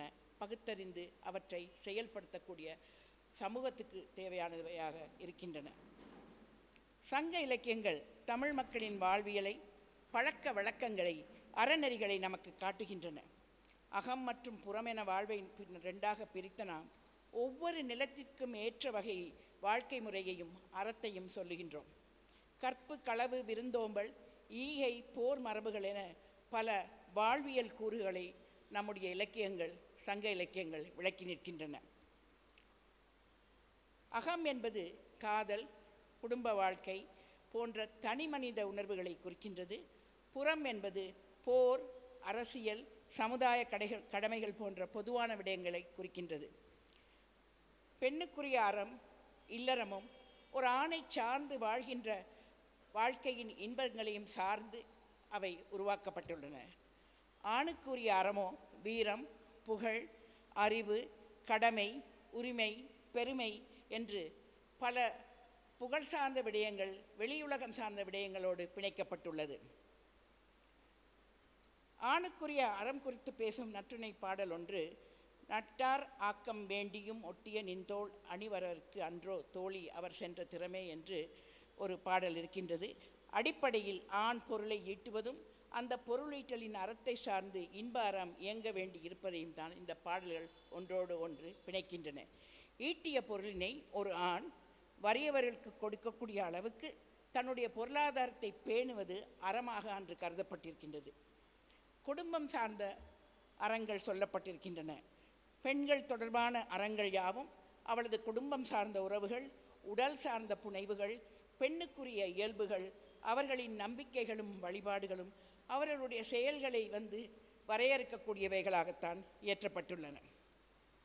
திருமணம் என்று ஆணும் பெண்ணும் சேரும் உறவுக்கு கூட கரணம் என்னும் மனச்சடங்கு என்று தொல்காப்பியர் விளக்குகின்றார். கற்பு எனப்படுவது கரணமோடு புணர என்ற அந்த பாடலில் நாம் அதை அறிந்து கொள்கின்றோம். இது தவிர பெற்றோரின் சம்மதம் இல்லாமல் உடன்போக்கில் கூட கரணம் என்பதை குறிப்பிடுகின்றார் தொல்காப்பியர். கொடுப்போரின்றியும் கரணமுண்டு புணர்ந்து உடன் போகிய காலையான என்ற அந்த பாடலில் நாம் பார்க்கக்கூடியதாக இருக்கின்றது. இந்த கரணம் என்ற திருமண முறை தோன்றுவதற்கான காரணத்தையும் தொல்காப்பியரை சொல்கின்றார். பொய்யும் பழுவும் தோன்றிய பின்னர் ஐயர் யாத்தனை கரணர் என்பர் என்று சொல்லுகின்றார். திருமணம் குறித்தும் திருமணம் சார்ந்த அறங்கள் குறித்தும் பல்வேறு இடங்களில் சங்க இலக்கியங்கள் பேசுகின்றன. குறிப்பாக நல்லாவூர்கிழார், மூதையினர் ஆகிய இருவரும் பல இடங்களில் அவர் பாடல்களில் அந்த அகப்பாடல்களில் திருமணம் சார்ந்த அறங்கள் பற்றி பேசுகின்றார். திருமணம் என்ற நிகழ்விற்கான நெறிமுறைகளை, அறத்தை எடுத்து சொல்லுகின்றனர். சங்ககால திருமண முதன்மை சடங்குகளை பல பாடல்களில் நாம் காணக்கூடியதாக இருக்கின்றன. பெண் கருவுற்றது முதல் குழந்தை பெறுவது வரை பல சடங்குகள் நடந்து அவை குறித்த கருத்துக்கள் எல்லாம் நம்முடைய சங்க இலக்கியத்தில் இருப்பதாக பதிற்றுப்பட்டு மூலம் நாம் அறிந்து கொள்கின்றோம். பதிற்றுப்பற்று அந்த சடங்குகளை எல்லாம் குறிப்பிட்டு இவையெல்லாம் அதற்கான நெறிமுறைகள் என்று நமக்கு வழிகாட்டி நிற்கின்றது. அதற்கு பிறகு நடத்தும் நிகழ்வுகளையும் கூட, கருவுற்ற காலத்தில் நடத்தும் நிகழ்வுகளை கூட மதுரை காஞ்சி தன்னுடைய அறநெறிகளில் பேசுகின்றது. பெண் குழந்தைகள் பெற்ற பின் செய்யப்படும் சடங்குகள் ஐங்குறு நூறிலும் இருக்கின்றது. ஐங்குறு நூறில் பெண்ணின் கடமை அறம் என்பதை தலைவன் பொருளுக்காக பிரிந்த காலத்தில் தலைவி இல்லற கடமைகளை மேற்கொண்டார். அதோடு மட்டுமல்லாமல் மன்னனும் நாடும் நலம் பெற வேண்டும் என்று, பசிப்பினி நீங்க வேண்டும் என்றும் அவள் வேண்டி நிற்கின்றாள் என்பதையும் எடுத்து காட்டுகின்றது. இதுபோல அறங்களையெல்லாம் சொல்லிவிட்டு நமக்கு தெரியும் சங்க இலக்கியத்தில் தோழி, தலைவன், தாய் என்றெல்லாம் நாங்கள் அந்த கதாபாத்திரங்களை பார்க்கின்றோம். தோழி கூற்றில் அறம் என்று சொல்லும்போது மிகுதியான களவு பாடல்கள் இருக்கின்ற காரணத்தினால் தோழி கூற்று மிகையாக காணப்படுகின்றது. ஊழினால் சந்திக்கும் தலைவனையும் தலைவியையும் உரையாடல் மூலம் இணைத்து வைப்பவள் தோழி. அவள் அறத்தை பின்பற்றுகின்றாள். சங்க காலத்தில் தலைவனும் தலையும் ஊழினால் சேர்வதனால் அவற்றை பிரிப்பது தாயாக இருந்தாலும் கூட அது அறமற்றது என்று அவள் சுட்டி காட்டுகின்றாள். குறுந்தகையை எடுத்துக்கொண்டால் அன்னை குறை கண்டால் கூட தலைவன் தலைவியின் காதலை எடுத்துச் சொல்லி அவர்களை சேர்த்து வைப்பது தோழியின் அறப்பண்பு என்று சங்கப்பாடல்கள் சொல்கின்றன. தலைவனின் அறத்தை பற்றி பேசும்போது கனவில் சேர்ந்த தலைவனும் தலைவியும் உரிய காலத்தில் மனம் புரிய வேண்டுவது அவசியம் என்பது ஒரு நெறியாக உணர்த்தப்படுகின்றது. தலைவியை தலைவன் திருமணம் முடிக்க தாமதமாகும் போது காலத்திலெல்லாம் அவன் அறநிலான் என்று வையப்படுகின்றான். நற்றிணை இதை சொல்கின்றது. தலைவன் தலைவியை உடன்கூட்டி செல்வதை அறிந்த தாய் அந்த ஊரறிய தலைவியை மணப்பதுதான் அவனுக்குரிய முறை என்பதை எடுத்து சொல்லுகின்றாள். அந்த அறம் அதில் சொல்லப்படுகின்றது அகப்பாடலில். அதே அகநானூரில் பெண்ணுடன் சேர்ந்து பின் அவளை அறியேன் என்று பொய் கோரும் போதும் அரண் இல்லான் என்று தான் அவனை வைகின்றது நம்முடைய சங்கப்பாடல்கள். தலைவன் கற்பு வாழ்வில் ஈடுபட்ட பின் பரத்தமை காரணமாக பிரிந்து அதன் பின் மீண்டும் தலைவியிடம் வரும்போது அவன் செயலை வெறுத்து அறநிலான் என்று சொல்கின்றது. இந்த மாதிரி அறம் இல்லாத இடங்களை எல்லாம் சங்கப்பாடல்கள் சுட்டிச் செல்லுகின்றது. பரத்தமை என்பது சங்க காலத்தில் ஏற்றுக்கொள்ளப்பட்டாலும் கூட அது அறமற்ற செயலை உணர்த்துவதாக இந்த பாடல்கள் எல்லாம் நம்மிடையே இருக்கின்றன. பரத்திரையோடு உறவு கொண்ட ஒரு ஆணை சுட்டிக்காட்டி ஒரு பெண் தன் மகனிடம், உன் தந்தையைப் போல் பரத்தையோடு நீ உறவு கொண்டு விடாதே என்று சொல்லுகின்றாள் கலித்தொகையில். அப்படி என்றால் அந்த பெண்கள் அதை சகித்து கொண்டாலும் கூட அது அறமில்லாத செயல் என்பதை அவர்கள் உளமார்ந்த உணர்ந்துதான் சொல்கின்றார்கள். அதே சமயம் கலித்தொகையில் பெண்களின் அறமாக பேசுவது கற்பு என்பதாகும். இப்படி பெண்களுக்கான விதிமுறைகளை சொன்னாலும் கூட பெண்களின் உலகம் சமூகம் வரை பறந்திருந்ததையும் நாம் காணக்கூடியதாக இருக்கின்றது. ஒரு குன்றம் கூட அந்த காலத்தில் அறத்தோடு நின்றதாம். ஓதலாந்தையார் ஒரு பாட்டில் தலைவி கூற்றில் அறம் என்று சொல்லும்போது ஒரு மலை மறைத்து நிற்கின்றது அந்த தலைவியை. அதை ஐங்குறு நூறில் அவர் சொல்லுகின்றார், அந்த மலை அறத்தோடு நின்று அந்த தலைவியை காப்பாற்றியது என்று. கல்வியின் பெருமையை எல்லாம் அறமாக கொண்டிருக்கின்றனர் நம்முடைய சங்க புலவர்கள். புலமை வாய்ந்த ஔவையார், காக்கைப்பாடினியார், நச்செல்லையார் போன்ற பெண்கள் எல்லாம் கல்வியில் இருந்து ஒரு சமபங்கு வகித்திருக்கின்றனர் என்பது மகிழ்ச்சிக்குரியதே. சாதாரண குடிமக்களை தவிர முடத்தாக்க கன்னியார் போன்ற அரசியல் சார்ந்த பல புலவர்களும் இருந்திருக்கின்றார்கள். மனைவியின் அறம் சங்க பாக்களில் பல இடங்களில் எடுத்து இயம்பப்பட்டுள்ளது. குடும்ப பெண் கணவன் வீட்டில் இல்லாத காலங்களில் பின்பற்ற வேண்டிய அறங்கள் குறித்து பல பாடல்களை காண முடிகின்றது. மலர்களை தவிர்த்தல் என்பது அதில் ஒன்றாகும். புற இலக்கிய அறநெறிகளை எடுத்துக்கொண்டால் வாழ்க்கை முறைகள், போர் முறைகள், சமுதாய நெறிகள், நிகழ்ச்சிகள் ஆகியவற்றை அறத்துடன் தொடர்பு படுத்தி கொண்டாடப்படுகின்றது. பொது வாழ்க்கையில் அறம் என்பது அன்றும் இன்றும் என்றுமே மறக்க முடியாத ஒன்றாகும். அதே போல கொடை, வீரத்தைப் போலவே கொடையும் தமிழர்களால் பேசப்படுகின்றது. செல்வத்து பயனே ஈதல் துய்ப்பேம் எனினும் தப்புன பலவே என்று புறம் பேசும் மதுரை கணக்காயர் மகனார் நக்கீரனாரின் பாட்டு. ஈதல் பற்றிய செய்திகள் இடம்பெற்றுள்ளன. ஈயாமை இழிவு என்றும் இறப்போர்க்கு ஈயாமல் வாழ்வதை விட உயிரை விட்டுவிடுதல் மேலானது என்றெல்லாம் கலித்தொகை சொல்கின்றது. கொடையின் சிறப்பால் வள்ளலொருவர் போற்றப்படுவது பழந்தமிழர் கொடைமாட்சியை புலப்படுத்துகின்றது. எழுவரின் கொடைப்பெருமை சிறுபானாற்றுப்படையிலும் பெருஞ்சித்தனார் பாடலிலும் பதிவு செய்யப்பட்டிருப்பது குறிப்பிடத்தக்கதாகும். ஆற்றுப்படை இலக்கியங்கள் கொடை இலக்கியங்களாகவே உள்ளன. ஈகையை கூட அரச ஈகையை வேறாகவும் இல்லற ஈகையை வேறாகவும் அவர்கள் நெறிப்படுத்தி வைத்திருக்கின்றார்கள். விருந்தோம்பல் இன்னொரு முறையாகும். தமிழரின் தனிப்பெரும் குணம் விருந்தோம்பலாகும். அதை பல இடங்களில் அறம் என்ற அடிப்படையில் சங்கப்பாடல்கள் வலியுறுத்துகின்றன. பதிற்றுப்பத்து சேர அரசர்களின் கொடையை பதிவு செய்து அந்த சொல்வதோடு புறநானூற்றிலும் பல இடங்களில் அந்த கொடையை பற்றி பாடல்கள் காணப்படுகின்றன. இல்லத்தாரின் விருந்தோம்பல், அரசர்களின் விருந்தோம்பல் என சொல்வதோடு தலைவி செய்ய வேண்டிய விருந்தோம்பல், தலைவன் செய்ய வேண்டிய விருந்தோம்பல், தலைவன் வீட்டில் இல்லாத போது தலைவி செய்ய வேண்டிய விருந்தோம்பல், அவள் கலைஞர்களையும் விருந்தினர்களையும் எப்படி உபசரிக்க வேண்டும் என்பதெல்லாம் செய்திகளாக இடம்பெற்றுள்ளன. சங்க இலக்கியங்களில் அரசர்களும் மக்களும் எவ்வாறு உணவு படைத்து விருந்தோம்பினர் என்று சிறப்பாக எடுத்து பேசப்பட்டு ஒரு சமூக அறப்பண்பாக வெளி உலகத்துக்கு உணர்த்தப்படுகின்றது. விருந்தினருக்கு உணவு இடுவதற்காக தன் வீர வாளையும் சீரியாளையும் பணயமாக வைத்து விருந்து வேண்டும் இயல்பினராக இருந்த சீரூன் மன்னன் ஒருவன் இருந்தான் என்பதை சங்கப்பாடல் பதிவு செய்திருக்கின்றது. இதைப்போல அரசியல் அமைப்பில் அறம், மூவேந்தர் ஆட்சியின் மாண்பு, அரசியல் அறங்களையும் சங்க இலக்கியங்கள் எடுத்து இயம்புகின்றன. மோசிக்கீரனார் பாடியுள்ள ஒரு பாடலில் மன்னனே மக்களுக்கு உயிராக விளங்கினான் என்பதை அந்த புறப்பாடல் மன்னன் உயிரே மலர்த்தலை உலகம் என்று வணங்குகின்றது. இதன் மூலம் மன்னன் எவ்வளவு உயர்ந்தவனாக இருக்க வேண்டும், அவனுடைய பொறுப்புகள் என்ன, அப்படி இருந்தால்தான் அந்த அற உணர்வுகளை உணர்ந்து மக்களும் அவனை உயிராக மதிப்பார்கள் என்ற அந்த கருத்தை சங்கப்பாடல் ஒன்று முன்வைக்கின்றது என்று நான் புரிந்து கொள்கின்றேன். ஆட்சி அறவழியில் நேர்மையாக இருப்பதை குறிப்பதற்கு செங்கோல் என்ற சொல்லை நாம் பயன்படுத்தினோம். சேரனை குறிப்பிடும் பாடல் அம்புகள் தாங்கிய காவல்களை கொண்ட மதில்களையும் அறம் நிறைந்த செங்கோலையும் உடையவன் என்று பெருமைப்படுத்துகின்றது. மன்னன் பின்பற்ற வேண்டிய அறம் குறித்து புறநானூரில் நான்குடன் மாண்டது ஆயினும் மாண்ட அறநெறி முதற்றிய அரசின் கொற்றம் நமர் எனக்கு கேளாது பிறர் என குணம் கொள்ளாது என்ற பாடல் விளக்குகின்றது.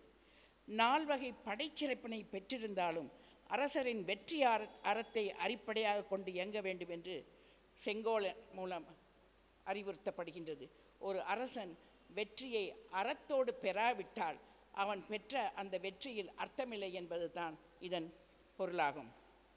அரசர்களிடம் புலவர்களும் நெருங்கிய நண்பர்களாக இருந்ததுடன் அரசர்கள் தவறிழைக்கும் போதெல்லாம் புலவர்கள் சுட்டிக்காட்டி இடித்துரைத்து அவர்கள் தவறுகளை திருத்தும் அந்த சம்பவங்களை எல்லாம் சங்கப்பாடல்கள் தொகுத்து எப்படி புலவர்கள் அறத்தோடு செயல்பட்டார்கள், புலவரின் சொல்லுக்கு அரசன் காது கொடுக்கும் போது அவன் எப்படி அறத்தோடு செயல்பட்டான் என்பதையெல்லாம் நிறுவியிருக்கின்றது. அதுக்கு அடுத்தபடியாக கொடையை பற்றி பேசுகின்றது.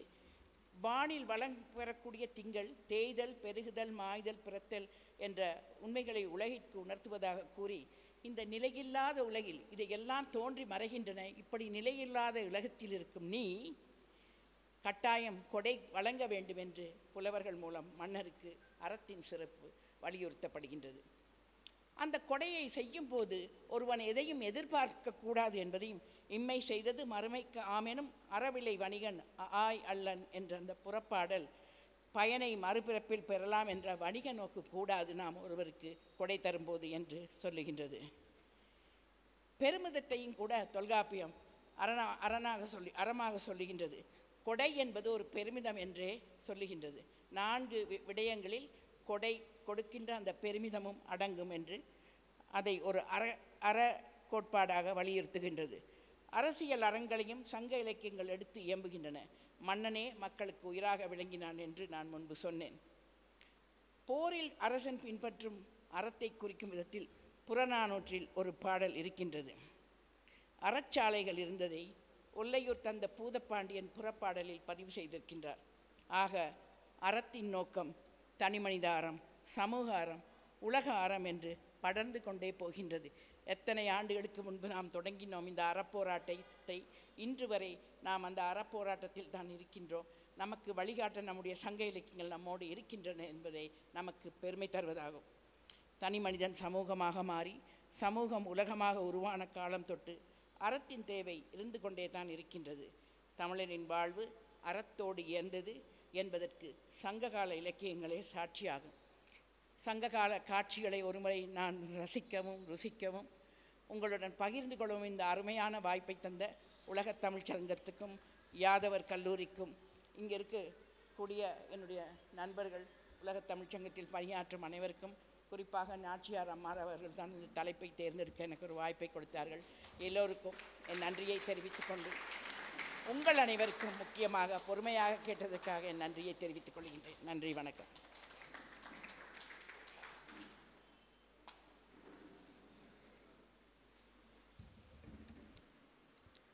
நன்றி அம்மா. அறத்தின் தேவையையும் வாழ்க்கையின் இன்றியமையாக உள்ளதாக அறம் இருப்பதையும் குறிப்பிட்டார். தமிழர் பொருளீற்றி அறம் செய்து இன்புற்றனர், வாழ்க்கையை அறவாழ்க்கையாக மேற்கொண்டனர். உலகே பரிசாக கிடைத்தாலும் பழித்தரும் சொற்களை செய்ய மறுத்தனர் சங்ககால தமிழர்கள். சங்க காலத்தில் அறத்தை மனித உறவின் மையமாக கொண்டிருந்தனர் என்பதையும், அகப்பாடல்களில் 140 பாடல்கள், புறத்தில் 76 பாடல்கள் அறம் பற்றி உள்ளது என்பதையும் அருமையாக சொன்னார். கலித்தொகை, நற்றிணை, அகநானூறு, புறநானூறு உள்ளிட்ட இலக்கியங்களில் அறம் குறித்து இடம்பெற்றுள்ள செய்திகளை அம்மா அவர்கள் குறிப்பிட்டார். அம்மா அவர்களுக்கு உலகத் தமிழ்ச் சங்கம் மதுரையின் சார்பிலும் சங்கத்தமிழ் காட்சிக்கூடம் மதுரையின் சார்பிலும் நன்றியினை தெரிவித்துக் கொள்கின்றேன். நன்றி அம்மா. அடுத்ததாக வாழ்த்துரை வழங்க வருகின்றார் இயற்கை பாதுகாப்பு அறக்கட்டளையின் நிறுவனர் திரு செல்வம் ராமசாமி ஐயா அவர்கள்.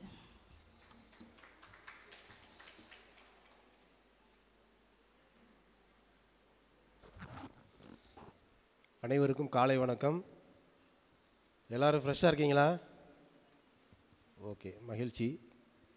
உலகத்தமிழ் சங்கத்தில் இந்த மாதிரி ஒரு அருமையான சங்கத்தமிழ் காட்சிக்கூடம் அப்படிங்கிறது அமைக்கப்பட்ட நேரத்தில் வந்து ஆஸ்திரேலியாவிலிருந்து வந்த அந்த இலக்கிய ஆளுமை, சட்டப்புலமை தெரிந்தவர் அப்போவே போயிருக்காருன்னா அவங்க இந்த புலம்பெயர்ந்த தமிழர்கள் கூட எவ்வளோ தூரத்துக்கு தமிழால் ஈர்க்கப்பட்டு தமிழால் வாழ்ந்து கொண்டிருக்கிறார்கள் என்பதற்கு ஒரு பானைக்கு ஒரு சோற்று பதம் போல இவர்களை பார்த்தால் தெரிந்து கொள்ளலாம். ஆனால் தமிழ்நாட்டில் பள்ளி கல்லூரிகளில் மாணவர்கள் இந்த அளவுக்கு ஆர்வத்தோடு இருக்கிறீர்களா என்பது ஒரு கேள்விக்குறிதான். ஏன்னா திரும்பிய பக்கமெல்லாம் நமக்கு கல்வெட்டு, திரும்பிய பக்கமெல்லாம் நமக்கு பெருமைகள், கோவில்கள், குளங்கள், மாடங்கள் எல்லாமே பெருமைக்குரிய விஷயங்கள் தமிழ்நாட்டில் கொட்டி கிடக்கு. அதனால் அவங்களுக்கு அதனுடைய எல்லாம் நம்ம பெருமையாக தானே இருக்கோம், நம்ம நல்லா தானே இருக்கோம் அப்படிங்கிற லெவலில் நீங்கள் அதனுடைய சீரியஸ்னஸை தெரிஞ்சுக்காமல் இருக்கீங்க. இந்த ஆங்கில வார்த்தைகள் வர்றதுக்கு மன்னிக்கவும். ஏன்னா தமிழ் அப்படிங்கிறத வந்து ஒரு குறிப்பிட்ட காலம் வரைக்கும் மாணவர் பருவத்தில் தான் நீங்கள் அதிகமாக படிக்க முடியும். அப்புறம் நீங்கள் வந்து வாழ்க்கையை தேர்ந்தெடுக்கணும், தொழிலுக்கு போயிடணும். அப்போல்லாம் நீங்கள் தமிழ்ங்கிறத வந்து உங்களுக்கு தமிழை பற்றி மட்டுமே யோசிக்க முடியாது, உங்களுக்கு பல கவலைகள் வர வாய்ப்பு இருக்குது. ஆனால் இப்போ நீங்கள் அடித்தளம் போட்டிங்கன்னா உங்களுக்கு எந்த மாதிரியான ஒரு தொல்லைகள், உங்களுக்கு வாழ்க்கையில் துயரங்கள் வரும்போதும் வெற்றிகள் வரும்போதும் எல்லாத்தையும் சமப்படுத்துறதுக்கு தமிழ் அப்படிங்கிற ஒரு இலக்கிய ஒரு உலகம் இருக்குது, புத்தகங்கள் இருக்குது. கலைஞர் நூற்றாண்டு நூலகம் ஒன்று திறந்துருக்காங்க. எத்தனை மாணவிகள் அங்கே போயிருப்பீங்க? யாராவது போயிருக்கீங்களா?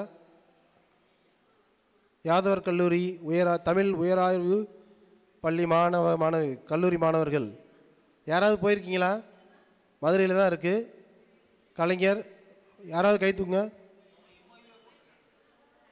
அப்படியா? மகிழ்ச்சி. இல்லை, அவங்க பொதுவாக வந்து ஒரு அவ்வளோ பெரிய ஆளுமையான உரை சொல்லும் போது அடர்த்தியான உரை சொன்னாங்கள்ல, அகம் பாடல் புறப்பாடல் அப்படி சொல்லும் போதெல்லாம் நீங்கள் மாணவர்கள் எப்பயுமே ஒரு கூட்டத்துக்கோ பள்ளிக்கோ கல்லூரியிலையோ வகுப்புலேயே இருக்கும்போது ஒரு பேப்பரோ பேனாவோ கையில் வச்சுக்கிட்டிங்கன்னா உங்களுக்கு சோர்வே தோணாது, தூக்கமே வராது, உங்களுக்கு எழுத தோணும். இதெல்லாம் நாச்சியார் பண்ணிக்கிட்டு இருக்காங்க பார்த்தீங்களா? எவ்வளோ அவங்க பேசுனது பூரா குறிப்பெடுத்து பேசுகிறாங்க. இதெல்லாம் உலகத்தமிழ் கொடுத்த பழக்கம். ஜான்சி ராணி மேடமும் அம்மாவும் அப்படி தான் பண்ணுவாங்க, சோமசுந்தரி மேடம் அப்படி தான் பண்ணுவாங்க. இது வரைக்கும் யார் யார் பேசுனாங்களோ அவங்க பூரா தொகுத்து இவ்வளோ பேசியிருக்காங்க அப்படிங்கிறத பார்த்தாலே நமக்கு அவங்க எவ்வளோ தூரத்துக்கு கவனிச்சுக்கிறாங்கன்னு தெரியும். அப்போ தமிழ் சம்பந்தமாக யார் என்ன உரை விட்டு, தமிழ் மட்டும் இல்லை, ஆங்கிலமோ எந்த துறையை சேர்ந்தாலும் யார் பேசினாலும் நீங்கள் ஒரு கூட்டத்துக்கு போனீங்கன்னா அந்த கூட்டத்தில் தயவுசெய்து கூச்சமே படாதீங்க. ஒரு பேப்பர் பேனா வச்சுங்க, ஒரு ஸ்கிரிப்டிங் பேட் வச்சுங்க, வச்சு நீங்கள் குறிச்சிக்கிட்டே இருங்க. தப்பாக கூட உங்களுக்கு புரியுது புரியலாங்கிறது எழுதுனீங்கன்னா மூளை வேலை செய்யும், கை வேலை செய்யும், கண் வேலை செய்யும். ஸோ உங்களுக்கு சோர்வுங்கிறது இருக்காது. ஆக இந்த மாதிரி ஒரு அருமையான வாய்ப்பை ஏற்படுத்தி கொடுத்த உலகத்தமிழ் சங்கத்துக்கும் அதில் இணைந்து செயல்பட என்னுடைய இயற்கை பாதுகாப்பு அறக்கட்டளை இணைந்து செயல்படுவதற்கு அனுமதி அளித்த உலகத்தமிழ் சங்க இயக்குனர் துணைத் தலைவர் முனைவர் பல்பீன் சுல்தானா அவர்களுக்கும் அரசு அலுவலர்களுக்கும் மற்றும் யாதவர் கல்லூரி பேராசிரியர் பேச வேண்டியது இல்லை, இன்றுதான் என்னை பார்த்திருக்கிறார், செல்வம் செல்வம் செல்வம்னு அடிச்சு விட்டார் என்றால் அப்போ அவனுக்கு ஒரு ஒரு சபையை கவரக்கூடிய அளவுக்கு அப்படிப்பட்ட ஆளுமை உள்ள தலைமை கீழே இருக்கிற இயங்கக்கூடிய மாணவர்கள் எல்லாம் அதை விட நீங்கள் அவர் 8 அடி பாய்ஞ்சா நீங்கள் 16 அடி பாயணும். தமிழ் தமிழ் தமிழ் தமிழுக்கு அவ்வளோ உங்களுக்கு பணம் கொட்டி, உங்களுக்கு பணம் வேணுமா, பொருள் வேணுமா, அன்பு வேணுமா, காதல் வேணுமா, எல்லாமே தமிழில் இருக்குது. தமிழ் படித்து பாருங்கள்.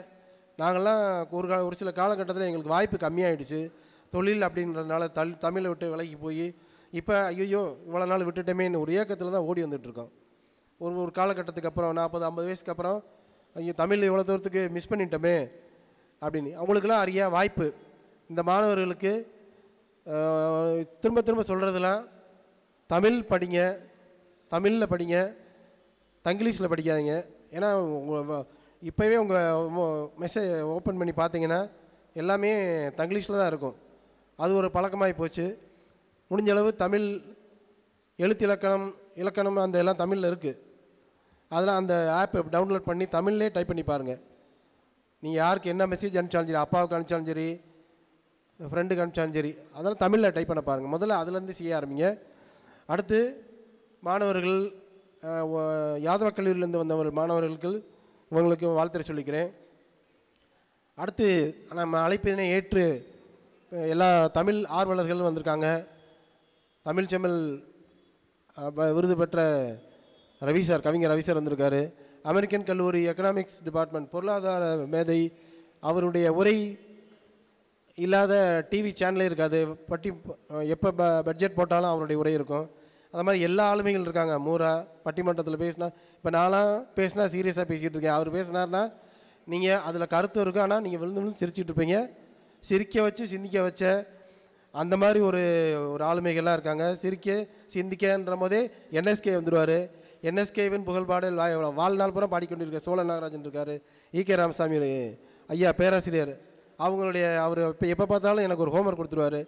ஒரு புஸ்தகம் கொடுப்பாங்க படிக்க சொல்லி. நான் ஊர் சுற்றும் பறவை இன்னும் அந்த படிக்கும் போதெல்லாம், அந்த புஸ்தகம் படிக்கும் போதெல்லாம் எடுத்து உட்காருவேன், அடுத்து வேலை வந்துடும், எடுத்து உட்காருவேன், வேலை வந்துடும். இந்த மாதிரி ஒரு படிங்க அப்படின்னு சொல்கிறதுக்கு எவ்வளோ பெரிய ஆளுமைகள்லாம் நமக்கு முன்னாடியே இருந்திருக்காங்க. அதே மாதிரி ஆராய்ச்சி துறையில் பெரிய ஆளுமை வந்திருக்காங்க, ராஜேஸ்வரி அம்மா. அது மாதிரி ஒவ்வொரு ஆளுமையும் சொல்லலாம். இந்த சார் பேர் தெரியல எனக்கு. நம்ம தென்சென்னை எம்பி தமிழச்சி தங்கப்பாண்டியுடைய நண்பர்னு சொன்னாங்க, அவர் பேர் தெரியல. ஆனாலும் இந்த மாதிரி ஒவ்வொருத்தரும் எல்லாமே தமிழோடு சம்பந்தப்பட்டவங்க தான். ஏன் தமிழ்னு சொல்கிறாங்க, என்ன தமிழை பற்றி பேசுகிறாங்க அப்படின்னு நினைக்காதீங்க. படித்து பாருங்கள், அவ்வளோ எல்லாமே இருக்குது. அறம் இருக்குது, புறம் இருக்குது. அறம் புறம் ரெண்டு தான் வாழ்க்கையே. அகம் புறம். அறம் இல்லாத வாழ்க்கை, அறம்ங்கிற கோட்பாடை அவ்வளோ அழகாக சொல்லியிருக்காங்க. ஒவ்வொன்றுமே நீங்கள் ஒரு உண்மையான தமிழ் ஆய்வு மாணவர்களாக இருந்தீங்கன்னா அது ஒரு தலைப்பாக எடுத்துக்கிட்டு நீங்கள் ஒரு முனைவர் பட்டம் வாங்கிடலாம். முனைவர் பட்டம் வாங்கிட்டீங்கன்னா ஒரு கல்லூரியில் பேராசிரியராக நல்ல சம்பளத்தில் பெரிய ஆளாக இருக்கலாம். ஸோ எல்லாமே உங்களுக்கு வாழ்க்கையில் தேவையான அனைத்து விஷயங்களும் தமிழில் இருக்கிறது. இந்த மாதிரி ஒரு அமைப்பு உலகத்தமிழ் சங்கம் இவ்வளோ பெரிய விஷயங்களை செஞ்சுக்கிட்டு இருக்கு. அதுக்கு நம்ம உறுதுணையாக இருக்குது. பக்கபலம்னு சொல்லக்கூடாது, இணைந்து பணியாற்ற இயற்கை பாதுகாப்பு அறக்கட்டளை நடத்தி கொடுத்துருக்கேன். எனக்கு ஒரு வாய்ப்பு அளித்த உலகத்தமிழ் சங்கத்துக்கு நன்றி சொல்லிக்கிறேன். அவங்க 3 பேருக்கும் புத்தகம் கொடுக்கலாம்னு நினச்சி கொண்டு வந்தேன். உலகத்தமிழ் சங்க தலைவர் இயக்குனர் தவறுதலாக அதையும் எடுத்து போயிட்டாங்க. அதனால் அது அடுத்த தடவை அது குரல் நெறி தான்.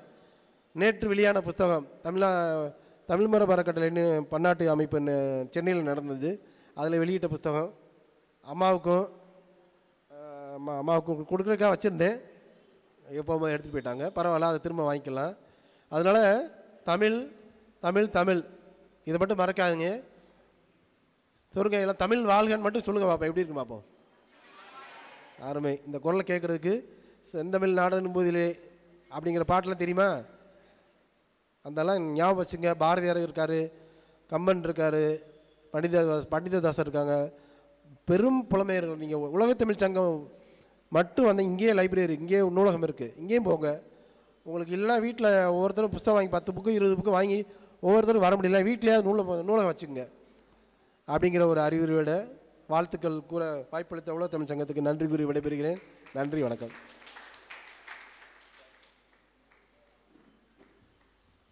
நன்றி ஐயா. மாணவர்களுக்கான அறிவுரையை வாழ்த்துரையாக வழங்கிய இயற்கை பாதுகாப்பு அறக்கட்டளையின் நிறுவனர் செல்வம் ராமசாமி ஐயா அவர்களுக்கு நன்றி. முறையாக நன்றி நவில வருகின்றார் உலகத் தமிழ்ச் சங்க ஆய்வு வழமையர் முனைவர் ஜான்சிராணி அவர்கள்.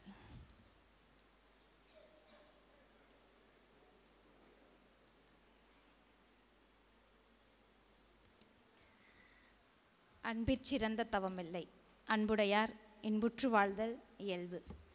உலகத் தமிழ்ச்சங்கம் மதுரையின் கீழ் செயல்பட்டு வரும் சங்கத்தமிழ் காட்சி கூடத்தின் 9வது சிறப்பு சொற்பொழிவு நிகழ்வு இது. இந்த நிகழ்ச்சியில் ஆஸ்திரேலியாவிலிருந்து வருகை தந்திருக்கும் முனைவர் சந்திரிகா சுப்பிரமணியன் அம்மா அவர்கள் சங்க இலக்கியத்தில் அறக்கோட்பாடுகள் என்ற தலைப்பில் ஆகச்சிறந்த உரையினை நிகழ்த்தியிருக்கிறார். அவருக்கு தேடுதல் அதிகம் கொடுத்த தலைப்பு என்றாலும் அதனை சமாளிக்கும் திறன் அவருக்கு இருந்திருக்கிறது என்று நினைக்கிறேன். அவருடைய குறிப்பு தொலைந்து போனாலும் அதற்காக விழித்திருந்து நமக்காக தயார் செய்து அதனை மிகச் சிறப்பாகவே நம்மிடம் படைத்தார் என்று சொல்லலாம். அம்மா அவர்கள் 2017ஆம் ஆண்டு உலகத் தமிழ்ச்சங்கத்துடைய இலக்கிய விருதினை பெற்றவர். 2015ஆம் ஆண்டு முதல் உலகத் தமிழ்ச்சங்கத்தோடு தொடர்பில் இருப்பவர். கடந்த 10 ஆண்டுகளாக அவரை நாங்கள் பார்த்து கொண்டிருக்கிறோம். அந்த முன்பிருந்த சந்திரிகா அம்மாவிற்கும் இப்பொழுது உள்ள அவருடைய வளர்ச்சியையும் பார்க்க எங்களுக்கு மகிழ்ச்சியாகவே இருக்கிறது. அம்மா அவங்க பன்முக ஆளுமை, சட்ட வல்லுனர், ஆஸ்திரேலியாவில் மிகப்பெரிய ஆளுமை. அவர்கள் தமிழோடு தொடர்பு கொண்டு தமிழ் பல்கலைக்கழகத்தில் ஒரு 2-3 ஆண்டுகளுக்கு முன்பாக முனைவர் பட்டத்தினையும் முடித்திருக்கின்றார். இந்த வயதிலும் தொடர்ந்து இயங்கிக் கொண்டே இருக்கக்கூடியதுதான் நாம் அவரிடம் இருந்து கற்றுக்கொள்ள வேண்டும். எந்த ஒரு பொருளாதார சூழலும் இயற்கை சூழலும் அவர்களுக்கு தடை விதிக்காமல் அவருடைய பணி இப்போதும் தொடர்ந்து கொண்டிருக்கிறது என்பதில் மிகுந்த மகிழ்ச்சி. நன்றி அம்மா, மிகச்சிறந்த உரை. எங்களுக்கு நல்ல தலைமை இருந்தால் ஒரு நல்ல சமூகம் சிறப்பாக இருக்கும் என்று எங்களுடைய துணைத் தலைவர் இயக்குனர் முனைவர் பர்வீன் சுல்தான் அம்மா அவர்கள் சொல்லிவிட்டு சென்றார். எங்களுக்கும் இப்பொழுதுதான் நல்ல தலைமை கிடைத்திருக்கிறது.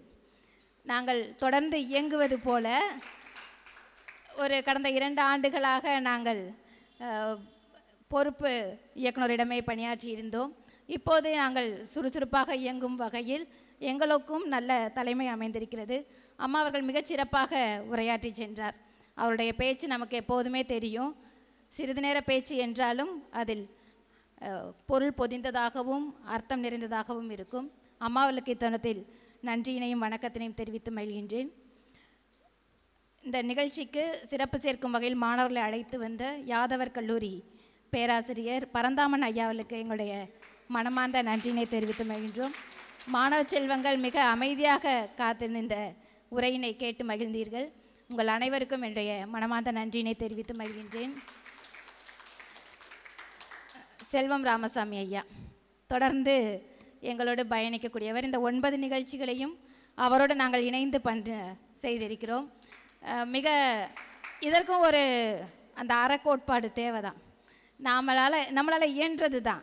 நம்ம பெரிதாக யாருக்கும் எதுவும் செய்ய போகிறதில்ல. நம்மளால் இயன்ற ஒரு குறுந்தொகை என்றாலும் அது நீண்ட நெடிய வரலாறை கொடுக்கக்கூடிய சங்க இலக்கியத்தில் இங்கே தொடர்ந்து சிறப்பு சொற்பொழிவு நடைபெறுவதற்கு ஐயா அவர்கள் ஆக்கத்துணையாக இருந்து வருகின்றார். ஐயா அவர்களுக்கு எங்களுடைய நெஞ்சார்ந்த நன்றியினை தெரிவித்து மகிழ்கின்றோம். இங்கே இருக்கிற ஐயா சொன்னது போல் மிகப்பெரிய ஆளுமைகள் இந்த முன்வரிசையில் இருக்காங்க. பேராசிரியர் ஈகி ராமசாமி ஐயா, கவிஞர் மூரா, சோழ நாகராஜன் ஐயா, கவிஞர் ரவி ஐயா அவர்கள், ராஜேஸ்வரி அம்மா, இப்படி ஆகச்சிறந்த ஆளுமைகள் எல்லோரும் முன்வரிசையில் இருக்கின்றனர். அவர்கள் எல்லோருக்கும் என்னுடைய நெஞ்சார்ந்த நன்றியினை தெரிவித்துக் கொள்கிறோம். சந்தானம் ஐயா வந்திருக்காங்க, ராமமூர்த்தி ஐயா, இப்படி இன்னும் பெயர் தெரியாத எல்லோரும் இருக்கீங்க. எல்லா ஆளுமைகளுக்கும் எங்களுடைய மனமார்ந்த நன்றியினை தெரிவித்து மகிழ்கின்றோம். சங்கத்தமிழ் காட்சி கூடத்தினை வெளிக்கொணர்வது தான் இங்கே முக்கிய பணியாக இருக்குது. இது தொடங்கி கிட்டத்தட்ட 2016ஆம் ஆண்டு தொடங்கப்பட்டது, திறந்து வைக்கப்பட்டது. இதை இன்னும் அடுத்த கட்டத்துக்கு நாம் கொண்டு போக வேண்டிய, ஏன்னா முதற்கட்டத்திலே இருக்குது 10 ஆண்டுகளாக, அடுத்த கட்டத்துக்கு கொண்டு போகக்கூடிய ஒரு சின்ன சின்ன நகர்வு தான், எங்களால் முயன்ற நகர்வு தான். இங்கே உள்ள பணியாளர்கள் அதை முன்னெடுத்திருக்கிறாங்க. நீங்கள் எல்லோரும் எப்போதும் போல இதற்கு ஒத்துழைப்பு நல்க வேண்டும். அறம் என்பது தமிழில் மட்டுமே இருக்கக்கூடிய ஒரு மிகச்சிறந்த சொல் என்று சொன்னார்கள். இன்றைய சூழலுக்கு மிக தேவையான ஒன்று. நமக்கு சாப்பாடை விட அறம் தேவை. ஏன்னா நாம் தினமும் பார்க்குறோம் செய்தித்தாள்கள்லையும் எல்லாமே நிறைஞ்சிருக்கிறது பூரா அறம் இல்லாத செயல்கள் தான். அதை தான் நாம் முன்னெடுத்துட்டு இருக்கோம். தனிநபரை பாதிக்கக்கூடியது. நாம் பெரிய ஒன்றும் சுதந்திர போராட்டத்துக்கெலாம் நம்ம போக போகிறதில்ல. இனி நமக்கு அந்த வாய்ப்பெலாம் கிடைக்க போகிறதில்ல. அந்த மாதிரியான இளைஞர்களுக்கு ஒரு மொழிப்போருக்கான போராட்டம் பண்ணக்கூடிய வாய்ப்பு அன்றைய இளைஞர்களுக்கு இருந்தது. இன்று அதெல்லாம் நமக்கு வாய்க்கவே வாய்க்காது. அந்த மாதிரி ஒரு போராட்டத்திற்கு போவதோ ஒரு மிகச்சிறந்த பணியை முன்னெடுப்பதோ என்பதெல்லாம் நமக்கு கிடையாது. ஆனால் நம்மை சுற்றி உள்ளவர்களிடம் அறம் சார்ந்த ஒரு வாழ்வியலை நாம் வாழ கற்றுக்கொள்ள வேண்டும். நம்மளுக்கு தெரிஞ்ச எத்தனை பேர், நமக்கு தெரிஞ்சு அன்றாட சந்திக்கிறது ஒரு 50 பேர் தான் நமக்கு நெருக்கமானவங்களாக இருப்பாங்க. அவர்களிடம் உண்மையாகவும் அறம் சார்ந்தும் நாம் வாழ பழகி கொள்ள வேண்டும். நீங்கள் மாணவர்கள் தேர்வு எழுதும்போது கண்காணிப்பாளர் இருக்கும்போது பார்த்து எழுதாமல் இருக்கிறது அறம் கிடையாது. கண்காணிப்பாளர் இல்லாதப்பையும் அதை பார்த்து எழுதாமல் ஒருத்தன் தேர்வு எழுதுகிறான் பார்த்தியா, அவன் தான், அதுதான் அறம். அந்த வாய்மையை நாம் கை கொள்ளணும். நம்ம கண்காணிப்பதற்கு யாரும் இல்லை என்றாலும் நமக்கு வாய்ப்பு கிடைத்தாலும் தவறு செய்ய நாம் துணியக்கூடாது. அதுதான் நமக்கு நாம் கை கொள்ள வேண்டியது. அதை மாணவர்களுக்கு நான் என்னுடைய கருத்தாக தெரிவித்து விடைபெறுகிறேன். நன்றி, வணக்கம். நாட்டுப்பண்.